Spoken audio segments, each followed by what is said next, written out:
আমার মায়ের আমি দিব না, আমার মায়ের আমি দিব না।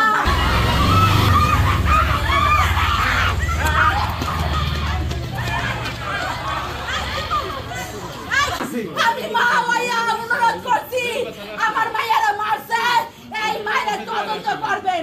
ওইরা এর ন্যায্য বিচার আমি চাই। ওইটা আমার সন্তান, ওইটা আমার স্বামী, ওইটা আমার বাপ।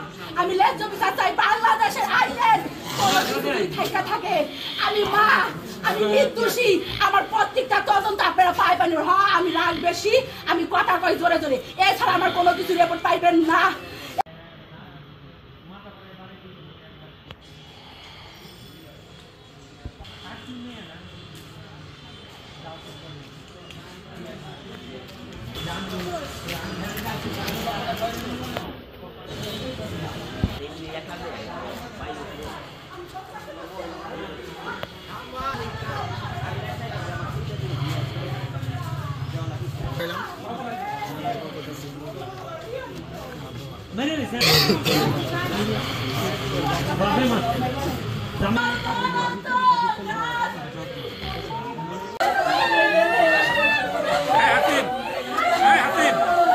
কান্নাকাটি তো যাবো।